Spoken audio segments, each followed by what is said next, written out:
por que os processos são diferentes? Porque aqui na América Latina, vamos lembrar que nós fomos sujeitos, né, à chamada guerra híbrida. Né? Então, você tem os golpes de segunda geração.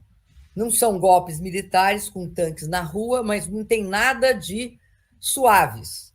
São golpes que provocam a volta da fome, o desemprego e a miséria. E nesses golpes, tá? Você não emprega tanques. Né? É a história do uso da lei, da própria instituição como forma de fazer rupturas nos governos. Aí você tem Zelaya, em 2009, em Honduras. O Lugo, em 2012, no Paraguai. O impeachment, o meu impeachment sem crime de responsabilidade, no Brasil, 16. O Evo Morales, 19, em 2019.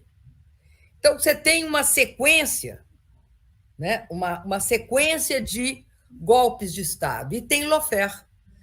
O uso do lawfare como forma de inviabilizar lideranças políticas significativas. É o caso, né, da condenação do Lula, inocente, um inocente foi condenado. É o caso de toda a perseguição à ex-presidenta, atual vice-presidenta Cristina Kirchner. É o caso do que aconteceu no Equador com o Rafael Correa. Então, aqui, o processo é guerra híbrida. Na Europa, é a falência de alguns segmentos da social-democracia, que, ao não ocupar o espaço que lhe cabe em defesa dos interesses das pessoas, né, dos trabalhadores e daqueles que são alijados do processo e contrarrestar a violenta concentração de renda e de riqueza, abre espaço para esses salvadores da pátria, que fazem a mesma coisa que o Trump fez nos Estados Unidos. Então, você tem um efeito para a renda das pessoas, o salário. Você veja, né, outra coisa terrível, eles criminalizaram o pagamento de impostos. Se tem uma coisa que é absolutamente demonizada, é o pagamento de imposto. Aí eu te pergunto, todos que defendem a presença do Estado, o Estado cumprindo suas funções, há como o Estado cumprir suas funções sem recursos? Não. Da onde saem os recursos para o Estado cumprir suas funções? Imposto.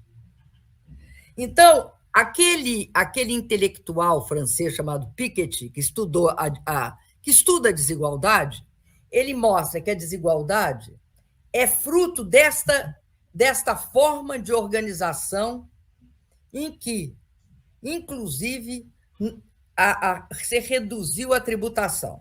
Ele mostra que, de 45 a 80, os Estados Unidos tinham uma tarifa, vamos dizer, uma alíquota de imposto de renda de 80%. Caiu para 30 e poucos.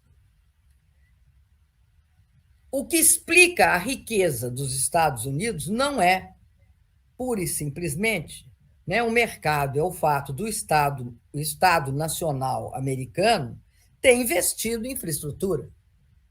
E investiu porque tributava. Né? Vamos lembrar do Roosevelt, vamos lembrar de todo aquele processo de modificação da condição da classe trabalhadora americana. A mesma coisa na Alemanha e na França. A tributação era acima de 50%. Então, a partir da Revolução Conservadora, quando você fala o Estado tem de ser mínimo, porque o Estado atrapalha.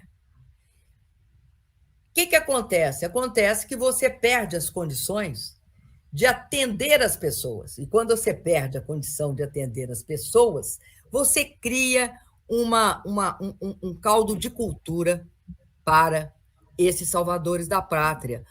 Tanto Hitler como Mussolini, eles surgem,